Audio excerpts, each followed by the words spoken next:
इस वीडियो को आप देखो ही मत, क्योंकि अगर आपने देखा कि ज्योग्राफी की तैयारी को लेकर ना, ऐसे में तो फिर सारे आपके दुख दर्द जो है वो हमेशा के लिए दूर हो जाएंगे। ये सब जो है ह्यूमन इकोनॉमिक ज्योग्राफी में actually exam point of view से हमें पढ़ना होता है। मेंस सक्सेस हमारी कैसे होगी, तो आधे टाइम तो हमें पता ही नहीं होता है कि क्वेश्चन कहां से क्या है। तो ये पूरी थीम मैंने आप लोगों के लिए निकाल दी है। तो ये जब एक पूरी थीम आपकी क्रिएट हो जाती है ना क्लाइमेटोलॉजी में, सबका एक वन पेजर आपके पास होना चाहिए। अब मेन बॉडी में आपको एविडेंसेस बताने, देखो भाई नेशनल रिवर कंजर्वेशन प्लान है हमारे पास, नमामि गंगे है, अटल भूजल योजना है, नेशनल कंजर्वेशन प्लान है, जल जीवन मिशन है। यूपीएससी की तैयारी जब हम करते हैं, आईएएस एग्जाम की जब तैयारी करते हैं, तो भाई साहब शुरुआत में ही अगर सही ढंग से गाइडेंस मिल जाए हर सब्जेक्ट का, proper deeply prelims mains answer writing, और वो भी सब्जेक्ट वाइज। इस वीडियो में ज्योग्राफी की पूरी स्ट्रेटेजी जीरो से एडवांस लेवल तक मैंने बताई हुई है। फॉलो कर लो, ट्रस्ट मी, कहीं से कहीं तक दिक्कत नहीं आएगी। यहां पर मेरा चैनल भी आपको टैग मिल जाएगा, उस चैनल पे जाके ज्योग्राफी का कंटेंट भी आप पढ़ सकते हैं। और इस प्लेलिस्ट को फॉलो कर लो, क्योंकि अब मेरे इस वीडियो के बाद आने वाले दिनों में हर एजुकेटर, जो टॉप एजुकेटर हैं, अपने सब्जेक्ट की एक स्ट्रेटेजी वीडियो बनाएंगे। मतलब आप समझिए कि सबसे पहले करना क्या है, गेम अगर समझ आ जाए तो। इसलिए इन वीडियो की सीरीज को आपको मिस नहीं करना है। अगर आप बिगिनर हैं, शुरुआत कर रहे हैं अपनी तैयारी को, भाई साहब इस वीडियो को देखो। एक वीडियो के पीछे भागने से अच्छा आप सब्जेक्ट वाइज एक्सपर्ट से अपनी जरा गाइडेंस ले लो स्टार्टिंग में, तो आपकी प्रिपरेशन को एक नई दिशा मिल जाएगी। ठीक है, इस बात को ध्यान रखना है। तो अपन आगे ज्योग्राफी की स्ट्रेटेजी अभी इस वीडियो में देखेंगे। बाकी प्रतीक सर हैं, सिद्धार्थ सर हैं, तो ऐसे जितने भी एजुकेटर्स हैं वो अपने अपने सब्जेक्ट को कैसे क्या कवर करें वो आपको बताने वाले हैं इस पूरी प्लेलिस्ट में। सबकी लिंक नीचे मिल जाएगी। और रिपब्लिक डे ऑफर अनअकैडमी का चालू हो गया है भैया। जी हां, अगर आप यूपीएससी की तैयारी कर रहे हैं, बिगिनर हैं, 2027-28 में एग्जाम देने वाले हैं, मत करो इंतजार, आज से ही पढ़ाई शुरू करो। इंडिया के सबसे बेस्ट एजुकेटर्स के साथ डबल वैलिडिटी वाला ऑफर फिर से आ गया है। इसमें आपको 55% भी जो है वो ऑफ बिल्कुल मिल रहा है। और साथ ही साथ अगर आप 2 साल का सब्सक्रिप्शन लेते हैं तो आपको सीएससी अश्योर प्रोग्राम भी मिल जाएगा, जहां पर अगर आपका जब अटेम्प्ट प्रीलिम्स एग्जाम अगर नहीं निकल पाता है किसी कारणवश, तो अनअकैडमी आपको 1 साल और सब्सक्रिप्शन देगा अपनी पढ़ाई को बेहतर करने के लिए। ठीक है, ये लिमिटेड पीरियड ऑफर है। डबल वैलिडिटी का मतलब ये है कि जितने महीने का आप सब्सक्रिप्शन लोगे उतने महीने का आपको फ्री मिल रहा है। उसके हिसाब से आप अपना प्लान ले सकते हैं कि अगर आपको अगले साल एग्जाम देना है तो 9+9 वाला आप लें, तो इसमें आपको एक्स्ट्रा वैलिडिटी मिल जाएगी। ठीक है, ये 2 साल का सब्सक्रिप्शन और उससे अगर अधिक ले लोगे आप तो फिर आपके लिए सीएससी अश्योर भी है। डिस्काउंट कोड आपको SGYT10 यूज कर लेना है। अब अपन चलते हैं अपनी ज्योग्राफी स्ट्रेटेजी की ओर। मैं तो क्या कह रहा हूं, इस वीडियो को आप देखो ही मत, क्योंकि अगर आपने देखा और यूपीएससी की आप तैयारी कर रहे हो, तो मैं कह रहा हूं कि ज्योग्राफी की तैयारी को लेकर ना, ऐसे में तो फिर सारे आपके दुख दर्द जो है वो हमेशा के लिए दूर हो जाएंगे। ये एक वीडियो मैं कह रहा हूं तुम्हें आखिरी तक, पूरे साल भर, पूरी जब तक एग्जाम निकल रहा है, सब चीज क्लियर कर देगा एकदम। शुरुआत से अगर मैं कहूं तो मैं पढ़ना कैसे है, कौन से फ्री रिसोर्सेज हो सकते हैं, किस तरह की किताबें जो हैं, बुक लिस्ट जो है वो आप, और उसके साथ प्रूफ के साथ कि क्वेश्चन एक्चुअल में वहां से आ भी रहे हैं कि नहीं। फिर जब आप प्रीलिम्स की बात खत्म कर लेते हो तो आधे टाइम तो हमें सिलेबस नहीं समझ आता, तो सिलेबस को डिकोड कर दिया है तुम्हारे लिए, पूरी थीम्स को आइडेंटिफाई कर दिया है according to the mains exam answer writing के हिसाब से। अब आंसर राइटिंग करते समय हैंडआउट का क्या महत्व है, कैसे बनाते हैं, उसको करंट अफेयर से तुम कैसे जोड़ोगे, फिर करंट अफेयर से जोड़ने के साथ साथ आंसर राइटिंग की क्या तरीके हैं, फिर उसको भी टाइम बाउंड टेक्निक कैसे आप तुम उसको समय से बिल्कुल कंप्लीट कर सकते हो, और फिर फाइनली मॉडल आंसर का एक स्ट्रक्चर। सारी चीजें आपको इस वीडियो में तौर तरीके सब कुछ समझ आ जाएंगे। अगर ये तुम्हें सब कुछ करना है तो वीडियो देखो, और नहीं तो फिर नहीं भी देखोगे तो कोई दिक्कत नहीं, ये चीजें तो मिस होने वाली है। फिर वो साल भर आधा यहाँ आधा वहां, आधा इसकी सुनी आधा उसकी सुनी, तो भैया जीवन के 9-10 सालों का अनुभव इस वीडियो में मैंने आपके लिए लगा दिया है। शुरू करते हैं सबसे पहले ज्योग्राफी की कहानी को। तो पहले तो तुम दिमाग में रख लो कि यूपीएससी के लिए ज्योग्राफी जब हमें पढ़ना है तो there are total 4 sections, 4 sections होते हैं जो हमें पढ़ना है। फिजिकल ज्योग्राफी जिसे हम भौतिक भूगोल कहते हैं, वर्ल्ड मैपिंग, इंडियन ज्योग्राफी और ह्यूमन इकोनॉमिक ज्योग्राफी, मानव आर्थिक भूगोल। कई बार वर्ल्ड ज्योग्राफी करके मसाला चलता है। मेरे हिसाब से आप अगर भौतिक भूगोल और वर्ल्ड मैपिंग अगर कवर कर लेते हो तो वर्ल्ड ज्योग्राफी ही हो जाता है। तो इसका मतलब यही हुआ है, बाकी भारत का और ये पढ़ने का जो सीक्वेंस होता है उसके हिसाब से भी मैं आपको चीजें समझाऊंगा। एक्चुअल में अगर आप देखें तो मैंने ये सीक्वेंस लगभग आपके लिए बना ही दिया है। इन दोनों में से आप कोई सा भी शुरू कर सकते हो पढ़ते समय, उसके बाद आप इंडियन जाएं और फिर ह्यूमन इकोनॉमिक जाएं, रैंडम कुछ भी ना उठाएं, ठीक है। सबसे पहले हम बात करेंगे फिजिकल ज्योग्राफी के बारे में। भौतिक भूगोल ये वो टॉपिक होता है जो ज्योग्राफी के बेसिक्स को आपको सिखाता है। मतलब कि कोई भी चीज आपकी आंखों के सामने जो दिखाई दे रही है, या तो धरती दिखेगी लैंड मास, या हवा दिखेगी, या ओशंस पानी, तीन चीज दिखेगी बस जीवन में। तो जमीन, जब लैंड मास के बारे में पढ़ना होता है तो वो होता है लिथोस्फीयर, स्थलमंडल, जिसमें पृथ्वी का इंटीरियर, अर्थक्वेक, वोल्केनो, ये सारी प्रोसेस, लैंडफॉर्म्स वगैरह हम सब पढ़ते हैं, ठीक है, ये वो चीजें। फिर सेकंड होता है क्लाइमेटोलॉजी, जिसमें atmosphere, air circulation, humidity, cyclone, world climate, ये सारी चीजें इसमें हम लोग पढ़ना होता है। ये इसको और अपन आगे जाके डिकोड करेंगे।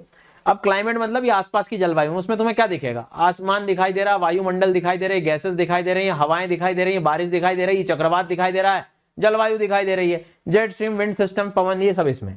जमीन में नीचे क्या दिख रहा है, तो बोले सर जमीन, पत्थर, चट्टाने, ज्वालामुखी, भूकंप, ये वो सारे दुख दर्द इसमें आते हैं। और उसके बाद में ओशियंस में कि समुद्र क्या है, समुद्र के अंदर क्या होता है, वहां की स्पीशीज, मरीन स्पीशीज वगैरह, ये ओशन करंट, सारी चीजें, लवणता, टेम्परेचर, ये सब पढ़ा जाता है। तो ये क्या है, भौतिक है, मतलब पृथ्वी पे क्या दिखता है सबसे पहले वो पढ़ो। अब ये कहां कहां दिखता है, तो ये वर्ल्ड मैप में दिखता है, तो इसलिए फिर वर्ल्ड मैप पढ़ा जाता है। या आप पहले ये भी पढ़ लोगे तो ये कनेक्टिविटी बड़ी आसानी हो जाएगी। जब ये समझ आ जाता है तो फिर आप इंडियन ज्योग्राफी, अब रैंडम अगर आप प्रिपरेशन कर रहे हैं एंड इंडियन ज्योग्राफी शुरू कर देंगे, अब फिर आप बिना टीचर के मत पढ़ना, क्योंकि वो टीचर ही है जो तुम्हें कनेक्ट कराता जाएगा क्लास में। सेल्फ स्टडी में तो डायरेक्ट इंडियन ज्योग्राफी नहीं करना है, ठीक है। अब सबसे पहली बात कर लेते हैं फिजिकल ज्योग्राफी पढ़ने का रिसोर्स क्या है, ठीक है। तो सबसे बेस्ट रिसोर्स आप देखोगे तो क्लास 11th की एनसीईआरटी है, फंडामेंटल्स ऑफ फिजिकल ज्योग्राफी, भौतिक भूगोल के मूल सिद्धांत। इसके आपको लगभग, अगर according to the question paper अगर हम लोग देखें तो आपका अर्थ इंटीरियर चैप्टर नंबर 3 से लगाकर इधर आप लगभग चैप्टर नंबर 13 तक, ये बहुत ही ज्यादा काम के चैप्टर्स हैं इसमें। 3 से लगा के आप खुद भी, आप ये अगर ये नहीं दिखे तो इंडेक्स एक बार खुद जाके देख लेना, आपको समझ आ जाएगा। अब यही बुक क्यों मैं आपको रिकमेंड कर रहा हूं, मतलब कक्षा 11वीं की, तो अब वो भी मैं बता देता हूं। जैसे इस साल का पेपर देखो आप, ये कॉन्टिनेंटल ड्रिफ्ट करके एक सवाल आया, ये इसमें आपको ये सब स्टेटमेंट्स हैं, तीनों स्टेटमेंट आप बिलीव नहीं करेंगे। जैसे गोंडवाना सिस्टम सेडिमेंट्स इंडिया है known has counter by 6 different land masses, मतलब यह ज्ञात है कि भारत का गोंडवाना अवसाद तंत्र प्रतिरूप दक्षिणी गोलार्ध के 6 विभिन्न भूखंड। अब आप बिलीव नहीं करेंगे, क्लास 11 की एनसीईआरटी का ये स्क्रीनशॉट है, और अगर आप ध्यान देंगे तो ये देखो, Gondwana system of India is known to have its counterpart 6 as it is, line की लाइन उठ के आ गई सर, समझ आ गई ना बात। तो रिसोर्स ये क्यों है, क्योंकि क्वेश्चन आ रहे हैं, इसलिए अपने को पढ़ना है, ठीक है। ऐसा एक क्वेश्चन और देख लो आप, ये कि ड्राई विंड्स हैं सब ट्रॉपिकल टेम्परेट एरिया में, लेस ड्राई विंड्स वगैरह, एज इट इज आप लोग यहाँ पर ऑब्जर्व करेंगे तो यहाँ पर भी जो है आपको आराम से ये dry winds comparison to equatorial, मतलब कॉन्सेप्ट वहीं से उठ के आ रहे हैं लाइन बाय लाइन। तो आपका बेसिक सबसे मेजर इंपॉर्टेंट सोर्स क्लास 11 की एनसीईआरटी होना चाहिए। कुछ क्वेश्चन रिपीट भी हुए हैं, तो ये जैसे आइसोथर्म वाले क्वेश्चन है, ये भी एनसीईआरटी से ही आराम से सॉल्व किए जा सकते हैं। और क्लास 11 की एनसीईआरटी ये देखो, in January the isotherm deviate to the north, ये वो वाला क्वेश्चन इन्होंने, आप क्वेश्चन देखोगे तो इन जनवरी नदर्न हेमिस्फीयर, और ये सारी चीजें, थोड़ी बहुत भाषा बदल दी, बस टॉपिक वही है। तो क्लास 11 की एनसीईआरटी हम पढ़ेंगे, class 11 fundamentals of physical geography लिखा होना चाहिए उसमें। एक और है क्लास 11 की, वो इंडियन ज्योग्राफी की रहेगी, बट ये चीज आपको ध्यान रखना। अब सवाल आता है कि इसको कैसे कवर करूं, तो देखो भाई, एक ऑप्शन तो ये है कि आप इसी YouTube चैनल पर आपको जो है ये मेरी एनसीईआरटी की क्लास 11th वाली ये डिस्कशन मिल जाएगा, उसको आप पढ़ सकते हो। 13, 14, 15 क्लासेस कुछ मिलेंगी, उसके बाद में फिर आगे की क्लास आपको ये वाला वीडियो इसी पे सर्च करना पड़ेगा, तो मेरा था ना, एक तो यहाँ कवर कर सकते हैं, नहीं तो आप अनअकैडमी पर जो प्लस सब्सक्रिप्शन होता है वहां तो मैं बिल्कुल चीजें और डिटेल में आपको एक्सप्लेन कर दूंगा, काफी लर्नर्स पढ़ रहे होते हैं। तो अभी जैसे मैंने बताया 31 तारीख लास्ट डेट है, सब्सक्रिप्शन आप लोग ले सकते हैं SGYT10 कोड यूज करके, तो वहां से भी चीजें, तो जनरली मेरे रिसोर्सेज आपको फ्री में भी, आप अगर आप पढ़ेंगे तो चीजें आपको समझ आ जाएगी, अगर थोड़ी बहुत अगर मेहनत करना जानते हो, लड़ना जानते हो तो आप, नहीं तो प्लस सब्सक्रिप्शन पे सारी चीजें, ये ऑलरेडी ये क्वेश्चन हम लोग ऑलरेडी डिस्कस कर चुके हैं जो मैं अभी बता रहा था आपको। अब आती बात वर्ल्ड मैपिंग की, सेकंड स्टेज। वर्ल्ड मैप में पूरा सब कुछ पढ़ना पड़ता है अपने को, south America, Africa, Europe, Asia, north America, Australia, Antarctica, सारे कॉन्टिनेंट कवर करने पड़ते हैं। अब इसका अगर तुमसे रिसोर्स पूछे तो पूरे विख्यात है भारत में ये वर्ल्ड मैपिंग की सीरीज, अगर आप देखोगे तो अभी भी इसका 1.3 मिलियन व्यूज है, मतलब बहुत लर्नर ने इसको देखा है, अच्छे से देखा है। अनअकैडमी पे भी फ्री क्लास में भी मैं पढ़ाता हूँ, पोलिंग से आप याद कर सकते हो, अनअकैडमी की लिंक नीचे मिल जाएगी, आराम से इसको पढ़ो। अब क्यों पढ़ना है, क्वेश्चन इस बार भी देख लो आप, मिजोरका, मनोरका वगैरह, सार्डिनिया, नॉर्मैंडी वगैरह, सीधे सवाल आते हैं। अब तुम्हें क्या सपना आएगा कि ये वाला प्लेस क्वेश्चन एग्जाम में आ जाएगा, ये आ जाएगा, बट आप देखो कि क्वेश्चन मैपिंग से आते ही आते हैं। ठीक है, ये ऑलरेडी अब जैसे ये एंडीज का भी एक दो सवाल अगर आप देखेंगे तो एंडीज के भी सवाल जो है आए हुए हैं। तो ये वाला एक जो क्वेश्चन मैं बता रहा था ये कि बोलीविया, ब्राजील, कंबोडिया, इनमें से कहां पर जो है अगर हम लोग देखें तो एंडीज पर्वत कहां पाया जाता है, इस साल का ही सवाल था ये प्रीलिम्स का। तो इधर हम देखें तो ये ऑलरेडी हम लोग कवर कर चुके हैं। तो ये वर्ल्ड मैपिंग की सीरीज अगर आप कर लेते हो तो इस तरह के लगभग सारे क्वेश्चन सॉल्व हो जाएंगे। एक्स्ट्रा चीजें इसमें मैं रिकमेंड करूंगा, जैसे मिनोरका ऑलरेडी हम लोग सब कवर कर चुके थे प्रीवियस क्लासेस में। कुछ ऐसे सवाल भी आ जाते हैं मैप बेस्ड की, कंट्रीज को आइडेंटिफाई करिए आप, तो इसके लिए आपको मैपिंग बहुत अच्छे से पता होनी चाहिए। इसमें एडिशन में आपको करना चाहूंगा कि मैपिंग करने के बाद आपको करंट अफेयर्स में अपडेट होना पड़ेगा for the places in news. साल में एक वीडियो में बनाता ही हूं, हर साल इसी चैनल पे ही आता है वो, तो आप एग्जाम एंड में ये भी देख सकते हैं। बट ये प्री रिक्विजिट ये है कि आपको इसको देखने से पहले आपकी वर्ल्ड मैपिंग सीरीज अच्छे से हो जानी चाहिए, जो यहीं पर फ्री अवेलेबल है इस चैनल पे, जो भी मैंने बताई थी आपको। एक बार चैनल नए हो तो एक चैनल को एक्सप्लोर भी कर लेना। और प्लेसेस इन न्यूज को अगर आप लोग ध्यान से देखेंगे तो प्लेसेस इन न्यूज हर महीने में अपडेट वैसे भी करता हूं, तो मंथली करंट अफेयर्स भी मेरे चैनल पे आपको मिल जाते हैं। तो मैंने आपको सारे रिसोर्स बता दिए वर्ल्ड मैप के। ठीक है, अब आते हैं अपन क्लास 11 की, मतलब अब इंडियन ज्योग्राफी की बारी बेसिकली अगर हम बात करें तो इंडियन ज्योग्राफी को अलग अलग सेक्शंस में हम डिवाइड करते हैं। भारत के भूगोल में हमें बेसिक बातें पता होनी चाहिए कि कहां पर क्या चीजें हैं, भारत के लैटिट्यूड, लॉन्गिट्यूड, स्टेट्स वगैरह का बेसिक, उसकी बॉर्डर्स वगैरह जो बहुत बेसिक चीज आती है वो किसी मैप से खुद भी आप पढ़ सकते हैं। फिर हिमालय है, मैदान है, पठार है, डेजर्ट एरिया है, मरुस्थल, तटीय मैदान, द्वीप समूह, ये सारी चीजें फिर हम लोगों को जो है साथ में कवर करना पड़ता है। तो ये एक टॉपिक वो इसके अंतर्गत आप पढ़ते हो। नदियों के बारे में हमें पढ़ना पड़ता है, रिवर्स। फिर क्लाइमेट वाला एक सेक्शन होता है, फिर मिट्टी पढ़नी होती है भारत की, फिर वनस्पतियां पढ़नी होती है और खनिज संसाधन। इतनी मेन चीजें हैं इंडियन ज्योग्राफी में जो अक्सर आपको देखने को मिलेंगी। ठीक है, अब इनको कवर करने का सबसे बढ़िया तरीका as it is unit wise इन्होंने क्लास 11 की सेकंड एनसीईआरटी में दे दिया है, आपको ये पढ़ना चाहिए। इसकी मैपिंग वाला जो पोर्शन है आप मेरी इस यूट्यूब चैनल पे भी देख सकते हैं, तो आपकी मैपिंग वगैरह स्ट्रांग हो जाएगी, मैक्सिमम बहुत सारे टॉपिक आपके कवर हो जाते हैं। इसके बाद बचे हुए टॉपिक्स आप मेरे फ्री क्लासेस अनअकैडमी पर भी जो है ले सकते हैं, और अगर आप पूरा कंप्लीट पढ़ना ही चाह रहे हैं तो आप प्लस पे भी कवर कर सकते हैं। तो इसके रिसोर्सेज मैंने आपको बता दी, कौन सी बुक आपको यूज करनी है, इससे मैक्सिमम चीजें कवर हो जाएंगी। मेंस के लिए और कैसे पढ़ना होता है वो आपको मैं धीरे धीरे आगे चीजें बताऊंगा। फिर अगर आप लोग थोड़ा ध्यान दे रहे हो तो यहां तक हम लोग पहुंच चुके हैं। कहां तक पहुंच गए हैं, ये वाले हिस्से में ये तीन चीजें को रिसोर्सेज बताया है। ह्यूमन, अभी मैं लगभग बेसिक प्री बता रहा हूं, मेंस पे अभी पहुंचा नहीं हूं, मेंस की डिटेलिंग आगे अपन शुरू करेंगे।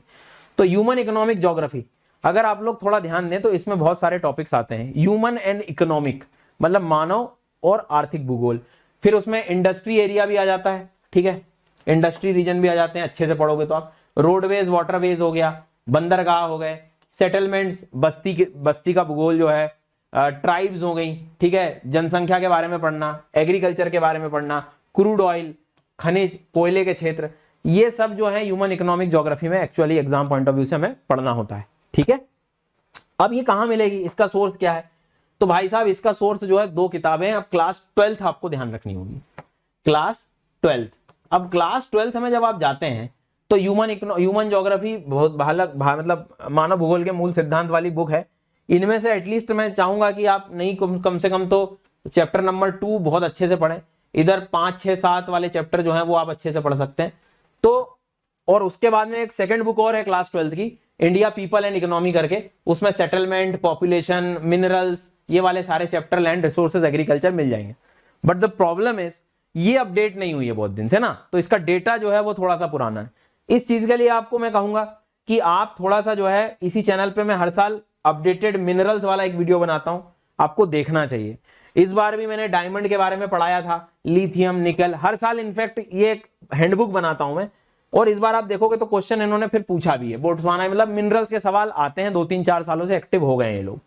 ऐसे ही जैसे कुछ एग्रीकल्चर को लेकर भी तो टर्मरिक के बारे में पूछ लिया, हल्दी के बारे में, तो ये इसके लिए भी मैं अपडेट जो चीज होती है वो एग्रीकल्चर में, तो ये अपडेटेड कंप्लीट एग्रीकल्चर का वीडियो मैं बनाता ही हूं हर साल, तो आपको मैं रिकमेंड करूंगा कि इसको आपको देखना चाहिए। तो मैंने क्या बोला कि इन एनसीईआरटीज में कुछ चीजें अगर हम लोग देखें तो जैसे मिनरल्स हो गए, खनिज हो गए, मिनरल्स हो गए, एग्रीकल्चर वाला पोर्शन हो गया, वो थोड़ा अपडेट नहीं है, तो आपको करंट अपडेट लगता है, तो या तो आप मंथली जो आप वीडियोस देखेंगे उसमें कर लो, और लास्ट में एक 1 वीडियो जो आता है वो भी आपको पढ़ना होता है, ठीक है।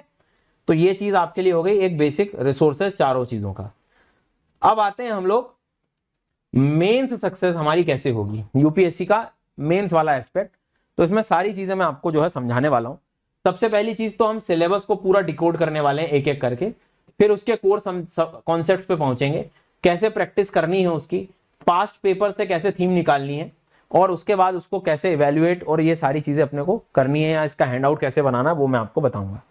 सबसे पहले ये जो लाल रंग से लिखा गया है ये आप सिलेबस का पोर्शन है। अगर आप हिंदी मीडियम के भी लर्नर हैं तो यहां पर मैंने लिखा हुआ है salient features of world physical geography, मतलब विश्व के भौतिक भूगोल के जो एक तरह से फीचर्स हैं उसके बारे में। तो बस इतना ही लिखा है सिलेबस में कि भाई salient features of world physical geography, बस इतना लिखा है।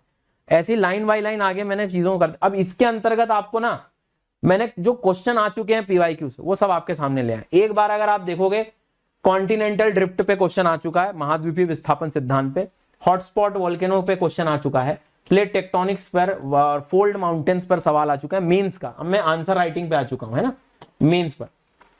आर्कीपेलागोस जो द्वीप समूह होते हैं उन पर जो है एक सवाल आ चुका है। उसके बाद में ग्लेशियल लैंडफॉर्म्स, फियोर्ड क्या होते हैं, इस्थमस को लेकर एक सवाल आ चुका है।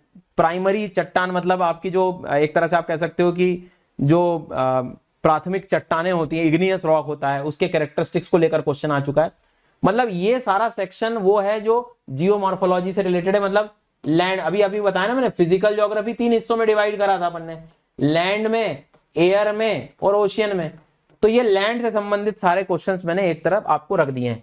मतलब अगर आपके दिमाग में ना एक माइंड मैप आपका बिल्कुल तैयार होना चाहिए कि यार लिथोस्फीयर से पीवाईक्यूज, कॉन्टिनेंटल ड्रिफ्ट से आए हैं, हॉटस्पॉट वोल्केनो से आए हैं, फोल्ड माउंटेन वलय पर्वतों से सवाल पूछ लिया इन्होंने, mountain range, archipelago, earth origin से भी, strait, isthmus, primary rock, circum Pacific belt से क्वेश्चन आए। ये अगर आपके दिमाग में 4-5 बार पढ़ लिया आपने तो फिट हो जाएगा। अब जब तुम पढ़ना शुरू करोगे तो तुम्हें पता है अच्छा सरकम पैसिफिक बेल्ट आया है, यहां से तो क्वेश्चन आया हुआ है, इसको ठीक से पढ़ो। तो आधे टाइम तो हमें पता ही नहीं होता है कि क्वेश्चन कहां से क्या आया है। तो ये पूरी थीम मैंने आप लोगों के लिए निकाल दी है। इन थीम से आपको समझ आ जाएगा कि अच्छा लिथोस्फीयर वाले सेक्शन से ये सवाल आए हैं, तो अब मैं पढ़ूंगा तो मुझे कोई दिक्कत नहीं होना। ऐसे ही अब आप अगर देखें, हालांकि आपको अगर लगता है तो ये पीडीएफ में नीचे डाल दूंगा, टेलीग्राम चैनल है उस पर, आप उस पर कर लीजिएगा। अब जैसे थीम आइडेंटिफिकेशन आपको करना है तो वो भी मैं भी आपको सिखाऊंगा, लेकिन अपन आगे चलते हैं थोड़ा सा पहले, फिर मैं मॉडल आंसर की तरफ जाऊंगा। तो फिजिकल ज्योग्राफी में सेकंड सेक्शन है क्लाइमेट वाला। अब क्लाइमेट में से क्वेश्चन जो आ चुके हैं, ट्रोपोस्फियर को लेकर आ चुके हैं, क्षोभ मंडल को लेकर आ चुके हैं, मॉनसून वगैरह से थोड़ा सा कनेक्ट करके इंडियन ज्योग्राफी को मिक्स करके थोड़ा सा पूछ लिया। ट्रॉपिकल साइक्लोन्स, ट्विस्टर, टॉर्नेडो, तापमान व्युत्क्रमण, प्रतिलोमन वगैरह क्या होता है, temperature inversion, urban heat islands क्या होते हैं, ऑरोरा क्या होता है, एयर मास, एल नीनो को लेकर सवाल आए। अब ये सवाल जब आपने थीम निकाली, अगर ये खुद भी निकालोगे तो चल जाएगा, नहीं तो ये मैंने आपको निकाल के दे दिए। अब यही का यही आप थोड़ा सा एक माइंड मैप बना लें कि अच्छा जो है अगर मैं क्लाइमेटोलॉजी के बारे में बात करूं तो मेरे पास कौन कौन से क्वेश्चंस आ चुके हैं। तो पता है कि टेम्परेचर इन्वर्जन से क्वेश्चन आया हुआ है, ठीक है, अर्बन हीट आइलैंड से क्वेश्चन आया हुआ है, कॉन्सेप्ट ऑफ एयर मास से क्वेश्चन आया है, ट्रॉपिकल साइक्लोन, तो ये मेंस क्या क्वेश्चन हो गया कि भाई ऑरोरा से सवाल आया। तो ये जब एक पूरी थीम आपकी क्रिएट हो जाती है ना क्लाइमेटोलॉजी में, तो जब आप पढ़ रहे होते हो तो आपको पता होता है अच्छा यहां से मेंस के क्वेश्चन आ गए हैं, ठीक है। तो सबसे पहले चीज है कि सिलेबस को आप, क्योंकि उसने सिलेबस में क्या वर्ड लिखा है, सिर्फ फिजिकल ज्योग्राफी, लेकिन असलियत क्या निकल रही है, ये सारे टॉपिक्स जो डिकोड किए हैं हमने। आई बात समझ में? मतलब एक तरह से आप कह सकते हो कि कैसे जो है मेंस के क्वेश्चन को देख देख कर उसको कैटेगरी वाइज मैंने डिवाइड करके रखा है। देखो क्लाइमेट का अलग कर दिया, फिजिकल ज्योग्राफी में लिथोस्फीयर वाला अलग कर दिया। ऐसे ही अगर मैं आपसे कहूं ओशियन को, तो ओशियन में भी कुछ क्वेश्चन आप देखोगे तो ओशियन करंट को, उसके फोर्सेस, इंपैक्ट कौन से जो है कारक हैं, फिशिंग इंडस्ट्री को लेकर सवाल आया है, ओशनिक सैलिनिटी को लेकर क्वेश्चन आया। तो ये सारी चीजें जो है आप लोग, ऐसे ही ओशनोलॉजी का भी है कि इस तरह से आपको सारी थीम्स पता होनी चाहिए कि ओशन करंट, जलधाराएं कैसी बनती हैं, क्या क्वेश्चन आए। तो सबसे पहले फिजिकल ज्योग्राफी लिख के उन्होंने किस तरह से अपने को जो है सारी चीजें छुपा के रखी कि भाई पढ़ना क्या है, तो वो हमने क्वेश्चंस को निकाल के थीम आइडेंटिफिकेशन कर लिया कि भाई यहां से क्वेश्चन आते हैं, ठीक है। ये हो गई एक चीज। अब लेट्स अज्यूम कि मैंने थीम आइडेंटिफिकेशन कर लिया कि अच्छा हाँ रॉक्स वगैरह, अब जैसे वो रॉक वाली बात कर रहा था, लिथोस्फीयर से क्वेश्चन आया, लाल रंग का आपको ये दिखाई दे रहा होगा, ये सारी चीजें। अब एक क्वेश्चन ले लेते हैं फॉर एग्जाम्पल कि अगर मेरे को लिखना भी है तो एक क्वेश्चन है, जैसे मान लीजिए ये वाला, what do you understand by the theory of continental drift, ये क्वेश्चन है। अब जब क्वेश्चन आपको पता है कि 8 से 9 मिनट के अंदर आपको लिखना होगा, तो इसका मतलब आपको पहले ही सारी चीजें याद होनी चाहिए। अब उसके सबसे पहले कीवर्ड्स पता हो उस टॉपिक के बारे में। तो जब आप टॉपिक रीड करते हैं तो आंसर राइटिंग से पहले सबका एक 1 पेजर आपके पास होना चाहिए। एंड 1 पेजर कॉन्सेप्ट क्या होता है कि कोई भी टॉपिक आपने पढ़ा, समझा और उसको अपने शब्दों में तुम लिख लो। जैसे कॉन्टिनेंटल ड्रिफ्ट पढ़ा आपने, तो आपको पता है अच्छा किसके बारे में होता है, तो अल्फ्रेड वेगनर थे, ये थे, उसके कुछ एविडेंसेस थे, jigsaw fit, tillite deposit, प्लेसर deposit, ये सारी चीजें। ठीक है, सेकंड सेक्शन आया कि कौन कौन से फोर्सेस उस पे जो है गलत फोर्स उन्होंने जो है बताए थे जो काम नहीं कर पाए उतने ज्यादा। फिर ड्रॉबैक उसके थोड़े से दिमाग में आपने रख लिए। तो कहने का मतलब एक ओवरव्यू आपके दिमाग में, एक 1 पेजर नोट्स आपके पास होने चाहिए, तब जाकर आप थोड़ा सा जो है अपने आंसर राइटिंग की तरफ बढ़ सकते हैं। अब जैसे इंट्रोडक्शन अपन लिखे इस आंसर का, तो इंट्रोडक्शन में नो डाउट आप इन्हें इस व्यक्ति का अल्फ्रेड वेगनर का नाम नहीं लिखा, टॉपिक खत्म है। ठीक है, अब मेन चीज जिसने कॉन्टिनेंटल ड्रिफ्ट थ्योरी जो है प्रपोज करी थी। अब थोड़ी बॉडी आपको लगे तो ये सेक्शन है, यहां भी यूज कर सकते हो, नहीं तो बॉडी में भी यूज कर सकते हो, जिसमें पेंजिया पेंथेलासा हमें मालूम है वो यूज किया, ये कीवर्ड आएंगे। लगभग 200-250 मिलियन साल पहले की बात है। उसके बाद लॉरेशिया गोंडवाना और फिर तेथिस सागर का फॉर्मेशन हुआ, ये सारी चीजें। अब मेन बॉडी में आपको एविडेंसेस बताने, देखो यहां पर बोल रहा है discuss the prominent evidences, this is the main body part. अब मेन बॉडी में आपके आंसर में प्रॉपर ये हेडिंग्स दिखनी चाहिए छोटी छोटी, की जिग्सॉ फिट था, rocks of same age, tillite deposit, placer deposits, ये सारे पॉइंट्स आपके एविडेंसेस में होने चाहिए। फिर आती है कंक्लूजन वाला पोर्शन। तो कंक्लूजन में कि भाई एंड क्या हुआ इस थ्योरी का, यही कि इसने फोर्सेस गलत बताए थे, कि जो एक्चुअल फोर्सेस थे उसके अकॉर्डिंग बात ही नहीं हुई। रीजन फॉर ड्रिफ्टिंग मतलब ये महाद्वीपीय, अगर आपने टॉपिक पढ़ा होगा तो कॉन्टिनेंट्स जब दूर हुए हैं तो उसका एक्चुअल रीजन वो दूसरा ही दे रहा था, लेकिन आपने एक पॉजिटिव एंडिंग करी लास्ट में, क्या कि अगर ये थ्योरी नहीं आती तो आगे की थ्योरी का भी कोई सिद्धांत नहीं निकल पाते। तो it means that it laid the foundation for modern plate tectonic, आप इस तरह से एंड कर सकते हैं। ठीक है, या इसके क्वेश्चन को घुमा के एक नया सेक्शन बना सकता है, क्या क्रिटिसिज्म थे, तो वो अपने को पता होना चाहिए कि वो इसके फोर्सेस, या उसको अगर थोड़ा सा अप्रेजल साइड जाना हो, बड़ाई करने वाली बात हो, क्वेश्चन कई बार घुमा फिरा के भी आ सकते हैं। तो सारे एस्पेक्ट्स आपको पता होने चाहिए। तो मेंस के लिए आपको हर एक पीवाईक्यू को इस तरह से तैयार करके रखना पड़ेगा। फिर सेकंड स्टेज होती है कि तुम इसका अपना एक मॉडल आंसर बनाओ। आज अब इस चीज को तुम पहली बार में जब लिखोगे तो it will take around 20 to 25 minute. मैं कह रहा हूं इसको दोबारा लिखो सेम आंसर को, तो तुम फिर जो है 11-12 मिनट में आओगे। मैं कहूंगा एक बार और लिखो तो तुम फिर 8 से 9 मिनट में आओगे। देन यू विल रियलाइज तीसरी बार में कि अच्छा मुझे तो सिर्फ इतनी इतनी चीजें लिखनी, अब अगले आंसर में वो धीरे धीरे वैसी हैबिट डेवलप हो। तो ये सारी प्रोसेस जो है, अगर आप सेल्फ स्टडी में सब कर रहे हैं तो एक्चुअल में तुम यूपीएससी की तैयारी कर रहे हो। अगर नहीं कर रहे हो, अगर सेल्फ स्टडी नहीं हो पा रही ऐसी, तो आपको करना पड़ेगा। और यही इन सब चीजों के लिए मैं तुमसे कह रहा था कि अगर आप सक्षम हैं, अगर आपके पास समय है, ये सब चीज आपको एजुकेटर के साथ अगर आप करते हो तो आपके लिए और आसान हो जाएगा ये काम। इसलिए मैं सब्सक्रिप्शन का आपको जो है जनरली एक पैटर्न बता रहा था कि 31 ऑफ जो आने वाली डेट है वो इसलिए एक तरह से आपके लिए सही समय है। सब्सक्रिप्शन आपके पास लेकर आप इस तरह की सारी चीजें अच्छे से कवर कर सकते हैं। तो आपको एक मैंने पैटर्न भी बता दिया कि किस तरह से एक डायग्राम हमारे दिमाग में हर टॉपिक का होना चाहिए। ये बेसिक, ये एक्चुअल में एग्जाम में तुम्हें याद आएगा, बस इतना याद करके जाना है। और ये आपके लिए प्रैक्टिस के लिए हो गया। ठीक है, डन, यहां तक बात समझ आ गई। ऐसे ही थीम आइडेंटिफिकेशन अगर हम लोग करें तो अब सेकंड सेक्शन है अपना सिलेबस का, अभी तो फिजिकल ज्योग्राफी वाला। उसके बाद उसमें लिखा है important geophysical such as earthquake, tsunami, volcanic activity और ये सारी चीजें। उसी के आगे तो उसको ही आप थोड़ा सा डिकोड और आगे कर सकते हो। लेकिन अब जो मेंस के क्वेश्चन है, इस वाले ये जो क्वेश्चन की लिस्ट बनाई है, इसमें थोड़ा सा एक नया पैटर्न आया है। मतलब थोड़ा ह्यूमन से कनेक्ट किया है, नेचर से कनेक्ट किया है, हमें कैसे ये प्रभावित करते हैं उस सेक्शन को लेकर इसमें बात करिए। जैसे मैंने कहा आपसे उदाहरण के तौर पे साइक्लोन, तो साइक्लोन कहने के लिए फिजिकल ज्योग्राफी का पार्ट है, लेकिन वार्निंग जब आती है, मतलब जब साइक्लोन आते हैं तो सरकार कैसे वार्निंग देती है, क्या कलर कोडिंग होती है। अब देखो ये हमसे कनेक्ट हो गया, डिजास्टर से कनेक्ट हो गया, आपदा से कनेक्ट हो गया। ठीक है, ट्रॉपिकल साइक्लोन पता है, लेकिन उसकी नेमिंग कैसे करते हैं। फिर उससे बाढ़ वगैरह आ गई तो बाढ़ को लेकर क्वेश्चन आ गया। फिर अब मालूम है कि हिमालय वाला सेक्शन कैसे बने, वो फिजिकल ज्योग्राफी का है, लेकिन धीरे से इंडियन ज्योग्राफी में हिमालय के क्षेत्र में क्या क्या प्रॉब्लम है, ग्लोबल वार्मिंग का इशू है, तो लैंडस्लाइड का इशू है, तो वेस्टर्न घाट में लैंडस्लाइड का इशू है।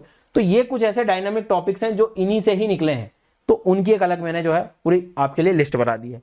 अब नेचुरल डिजास्टर, एनवायरमेंटल चैलेंजेस, मतलब थोड़ा सा अगर हम लिखें तो यहाँ डिजास्टर मैनेजमेंट का, हालांकि पेपर 3 में आता है वो, बट वो कंटेंट तुम यहाँ पर यूज करो, क्योंकि क्वेश्चन यहाँ देख रहे हैं हम cyclone, volcanoes, twister, flood, landslide, heat island, इन सबसे आपको देखने को मिलेंगे। तो आप ये जो सिलेबस में लिखा, लोग कहते हैं ना सिलेबस से ही आता है सब कुछ, तो उससे आपकी कैटेगरी डिवाइड होनी चाहिए सारी चीजें, ठीक है। ऐसे ही अगर अब मैं जैसे क्वेश्चंस का देखूं इन्हीं से, तो देखो बार बार लैंडस्लाइड का क्वेश्चन मिला मेरे को, फिर हिमालय में से ग्लेशियर का एक इशू आपको देखने को मिला, हिमालय में जो है टूरिज्म बहुत बढ़ गया है, वो एक अपने आप में चैलेंज है, क्लाइमेट चेंज का वहां पर, तो हिमालय एक थीम हो गई, उसी के आसपास कितने सारी समस्याएं आने लगी, तो वो अपने जो है एक टॉपिक अपने कि यार हर साल हिमालय से कुछ ना कुछ क्वेश्चन आ रहा है, लैंडस्लाइड से क्वेश्चन आ रहा है, मान लो बार बार, तो फिर मैं क्या करूंगा, मेरे अच्छा ये देखो फिर से एक आप देखो 2016 में लैंडस्लाइड वाला क्वेश्चन आया, ठीक है। जम्मू कश्मीर वाले क्षेत्र में जो है टूरिज्म बहुत ज्यादा अपने आप में बढ़ चुका है, फोल्ड माउंटेन सिस्टम अगर हम लोग देखें तो कॉन्टिनेंट्स के आसपास, मतलब वो हिमालय का भी एक एग्जाम्पल यहाँ पर जो है पूछ लिया उसने। तो मेरा मतलब ये है कि फिजिकल ज्योग्राफी पहले अच्छे से करो, फिर आप इंडियन ज्योग्राफी पे आओ, क्योंकि क्वेश्चन जो है दोनों मैच करके भी आपको कुछ लिखना पड़ सकता है। ये लैंडस्लाइड वगैरह ये जो चीजें उसमें फिजिकल ज्योग्राफी भी आ जाएगा, इंडिया का साथ का कनेक्शन भी आ जाएगा। फिर क्या है, आप प्रॉपर जब सॉल्व करो आंसर, तो उसने जैसे क्वेश्चन है bring out the causes for landslide, क्या लैंडस्लाइड के क्या कॉज हो सकते हैं, तो भैया प्लेट टेक्टोनिक हो सकता है, रॉक का स्ट्रक्चर है, ज्यादा बारिश हो जाती है, भूकंप हो सकता है, जी हाँ। इसके बाद में अगर वो आपसे कहे तो नेचुरल कॉज बोला अभी तो बने, अब वो ह्यूमन मैन मेड कॉज भी हो सकता है कि माइनिंग कर रहे हैं आप, डिफॉरेस्टेशन कर रहे हैं, तो उनके 2-2 3-3 कीवर्ड्स आपके पास होने चाहिए। तो इस तरह के आपके पास या तो शॉर्ट नोट्स अवेलेबल हो जो खुद ने बनाए हो, मेहनत करी हो, लिखी हो, या फिर आप किसी एजुकेटर के साथ पढ़ के सब साथ में पढ़ रहे होते हैं, अगर वो प्रोवाइड कर पा रहे हैं तो वो बहुत अच्छी बात है। अब जैसे प्लस में तो जनरली सब्सक्रिप्शंस में जितने बच्चे उनके पास ये सारी चीजें होती है, प्रैक्टिस हम लोग जनरली कर रहे होते हैं। तो मैं आपको फिर कह रहा हूं कि अगर आप सेल्फ स्टडी कर रहे हैं तो मैं आज आपको एक स्केल बता रहा हूं कि आपको इस लेवल की पढ़ना पड़ेगी, तैयारी इस लेवल की तैयारी करना पड़ेगी, तो ये सारी चीजें तुम्हें जो है देखने को, मतलब अब मान लो हर बार जो है question for example water pollution को लेकर आ रहा है, तो ऑलरेडी आपके पास कुछ डेटा हो इंट्रोडक्शन में लिखने के लिए कि भाई इतने राज्यों में पानी की समस्या है, पॉल्यूशन की जो है समस्या है।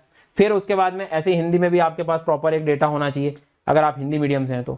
फिर सरकार क्या कर रही है, क्योंकि इनिशिएटिव्स भी लिखने पड़ सकते हैं, तो आपके पास कम से कम 4-5 इनिशिएटिव हो कि भाई नेशनल रिवर कंजर्वेशन प्लान है हमारे पास, नमामि गंगे है, अटल भूजल योजना है, नेशनल कंजर्वेशन प्लान है, जल जीवन मिशन है। अब इसकी खूब डिटेलिंग नहीं चाहिए मुझे, 2-2 3-3 लाइनें, क्योंकि वहां 8-9 मिनट में हम कितना लिखेंगे।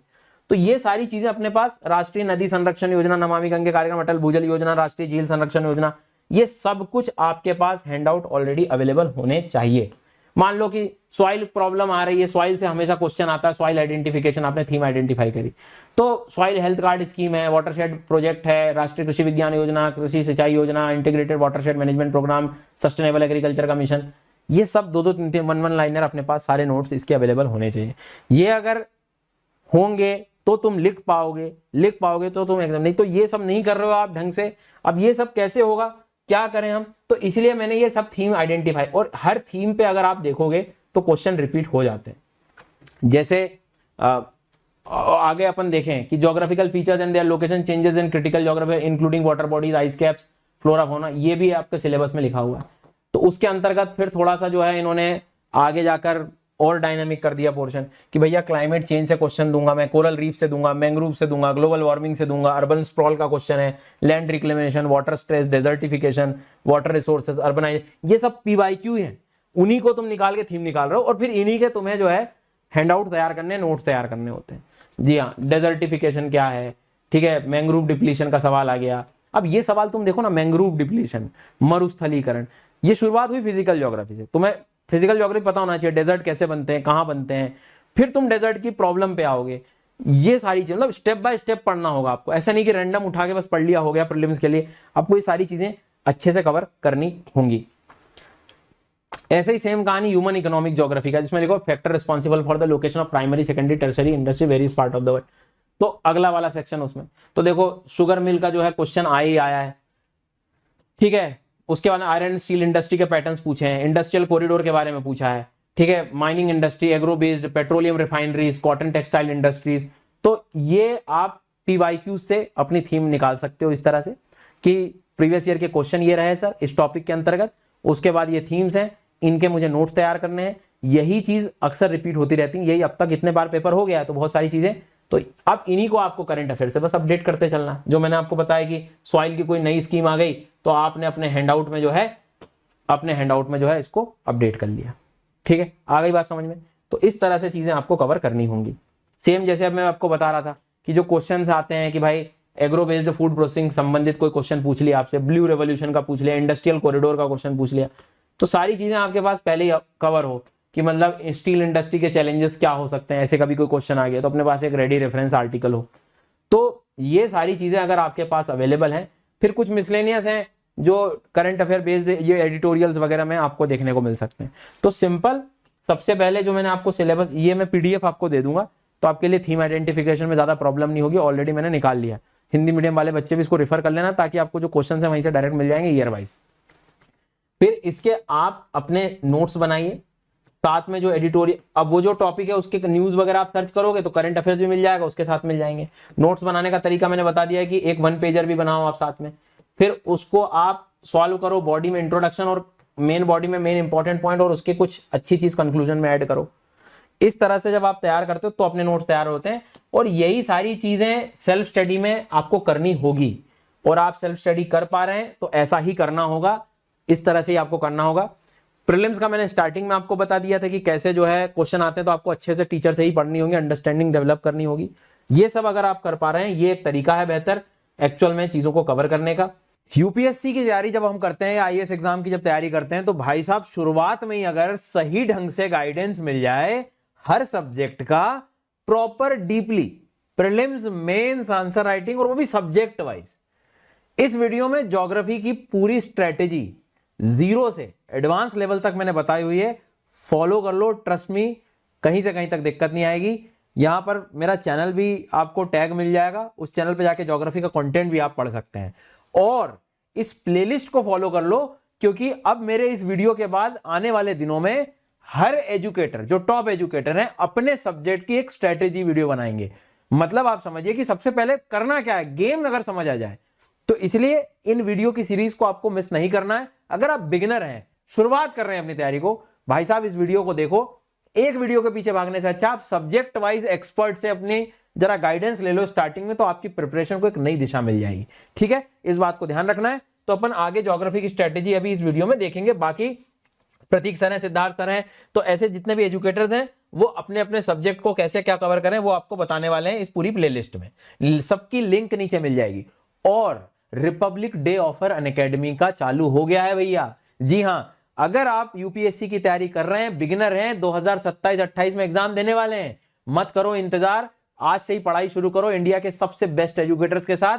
डबल वैलिडिटी वाला ऑफर फिर से आ गया है, इसमें आपको 55% भी जो है वो ऑफ बिल्कुल मिल रहा है। और साथ ही साथ अगर आप 2 साल का सब्सक्रिप्शन लेते हैं तो आपको सीएससी अश्योर प्रोग्राम भी मिल जाएगा, जहां पर अगर आपका जब अटेम्प्ट प्रीलिम्स एग्जाम अगर नहीं निकल पाता है किसी कारणवश, तो अनअकैडमी आपको 1 साल और सब्सक्रिप्शन देगा अपनी पढ़ाई को बेहतर करने के लिए। ठीक है, ये लिमिटेड पीरियड ऑफर है। डबल वैलिडिटी का मतलब ये कि जितने महीने का आप सब्सक्रिप्शन लोगे उतने महीने का आपको फ्री मिल रहा है। उसके हिसाब से आप अपना प्लान ले सकते हैं कि अगर आपको अगले साल एग्जाम देना है तो 9+9 वाला आप लें, तो इसमें आपको एक्स्ट्रा वैलिडिटी मिल जाएगी। ठीक है, ये 2 साल का सब्सक्रिप्शन और उससे अगर अधिक ले लोगे आप तो फिर आपके लिए सीएससी अश्योर भी है। डिस्काउंट कोड आपको SGYT10 यूज कर लेना है।